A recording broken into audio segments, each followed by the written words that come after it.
confusing where we were trying to go, and was in fact in a way of becoming a bit of a weight around our necks. So what we decided to do was split them up, and as we already said, set up a studio called Chromosoma, which is, it's still us, it's the same people. We might wear different clothes that day, or a different hat, but we're essentially it accommodates our natural schizophrenic tendencies. So that we can still work with characters and develop ideas and play around with the idea of kind of character animation and all the things that we had been doing. And Me Company could develop and get more involved in photography and get more involved in advertising and fashion editorial work and R&D, just pure experimentation, just kind of pushing the boundaries of what we were interested in at any particular time. And it's worked very well. In fact, in some of the character design there are simple truisms in that if you want to make a character look cute, you can actually apply to the human biological mechanism, which is if you give something big eyes and a small nose and a relatively large head and a relatively small body, it looks infantile, and there's a natural kind of event that goes on deep inside your brain. And so it's not a Japanese influence, it's a human influence, if you like. It's much bigger than any single culture. And so you can see these same tricks of character design expressed in toys across every nation. So I think we take a Catholic approach, or a very broad church approach, which is there isn't any conscious decision to ape anyone, but rather we look, we're aware, we absorb, and then we try and resynthesize and recreate. A lot of the work, whether it's print or motion work, is predicated on the creation of an interesting space, and then predicated on the exploration of that space. And exploration isn't a word that we use in a trivial sense. It's not in the sense of having a bit of a look at things. It really is to create a space that defies expectation in the created object. It's to try and find the 1 + 1 = 3 factor of when you set a complicated system. When you bring a complicated system into existence, it will produce results and produce content that goes beyond what you naturally expect to find in the system when you begin. And it's that kind of balancing act of walking a tightrope between a fanatical degree of control, but also a creative looseness that lets you sort of move purposefully through these spaces. At the time we were doing a lot of the character work that you're referring to, I think a lot of people were still chronically over-influenced by films like Blade Runner, to a point of sort of mind-numbing closedness of influence. And in fact, that sort of dystopian future, which has become the accepted mode of what the future's going to be like, we simply never agreed with.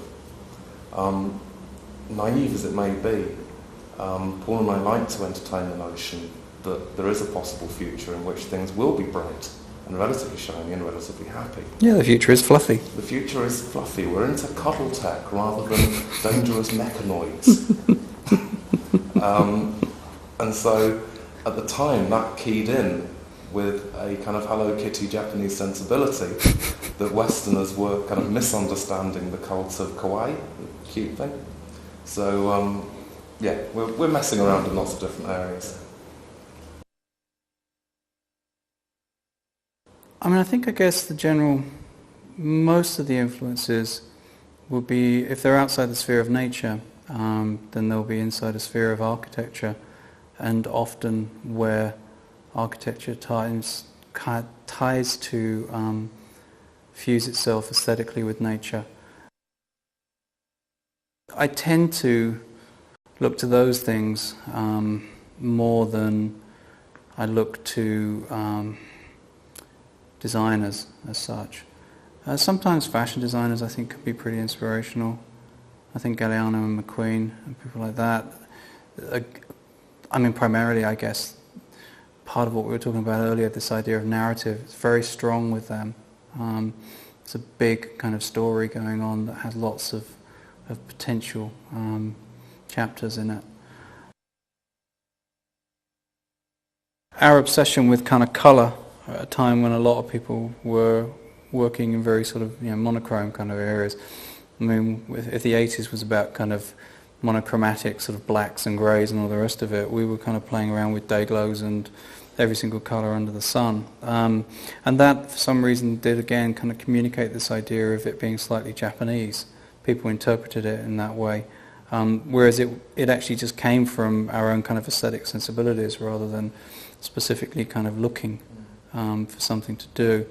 I mean, rather than, if we were kind of influenced by Japanese kind of animation, it would be sort of Miyazaki rather than sort of manga, I think. A much more sort of classical, beautiful kind of quality to the work. So for us, the future is very much more of the same of that. We're going to carry on exploring the creative potentials of where Me Company can go, including this exploration of abstract animation and film work along the lines of the piece that we demonstrated at the planetarium in Shibuya in October last year. And characters, again, we're going to carry on, well, we still are, we've got characters in the pipeline now that we're working on. So I guess we just made a lot more work for ourselves actually somehow, but it's a much nicer way of doing it, I think.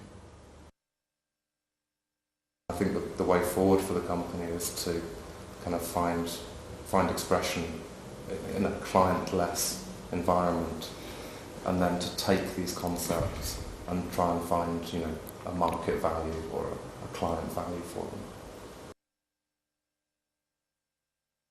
It's a very difficult question because the studio's been around for so long now. I guess we're coming into, 17 years? 16, 17 years, yeah. There's an enormous amount of work, and some of it has significance in the past that does not necessarily bear much relevance now, apart from, it is the past. I think some of the Björk pieces would kind of come through that. I think in the tradition of the studio, some of the newer pieces would come through that, because obviously what we're doing is we're most interested in the things we are about to do or have just recently done, and less interested in the past, just purely because it's that. Some of the kind of plans in terms of our exploration of digital plants, I think brings up quite a lot of favourite pieces of work. Some of the Cymbidian stuff that we were doing, I'm very fond of. Some of the explorations into the unrealities of the digital nature work, again, I like a lot. I think if you root back to some of the Björk stuff, there are two pieces that kind of bred the fascination with this creation of computerized nature, and they would be post and homogenic, that were two very similar images from slightly different perspectives. They were like different chapters of the same story, or different facets of a different character, the nice side, the nasty side, or the soft side, the strong side, the exterior and the viscera. So they are kind of key in that sense because of what they bred and the opportunities they introduced us to.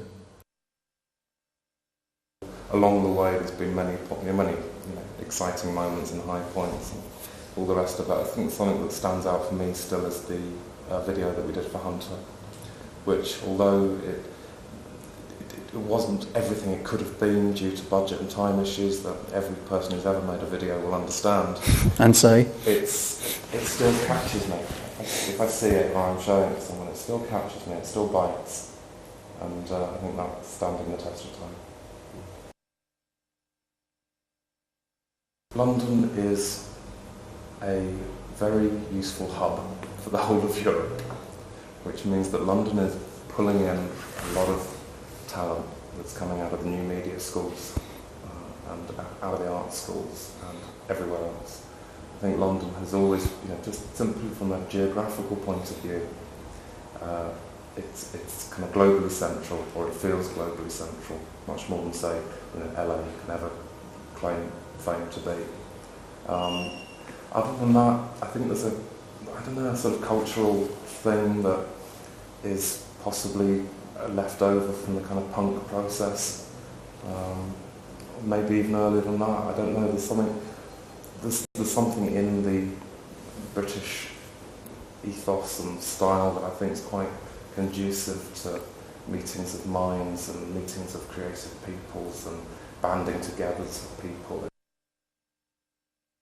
I think London sucks, basically. I think it's a complete mess, but there's still something about it that is energy providing. What we're seeing now is the democratization of the tools and the democratization of the means of expression. And I'm not talking as a kind of Marxist ideologue, but there is that component of control is being wrested from the masters and handed down to the people. And it's a vital process. The fact that you can get a really shitty old computer and a copy of Flash and just get on and make something really cool that thousands of people from all over the world will come and spend 10 minutes at, that's enormously powerful. The word that we're trying desperately hard to coin is metamedia, or if not coin it, but adopt it for ourselves. Simply because the sort of notion of being a print designer or a web designer or a filmmaker sort of starts to feel a little bit artificial and unnecessarily closed, in that I think people can actually approach the world from a creative perspective, which means that the medium just isn't the issue anymore. The content is the issue.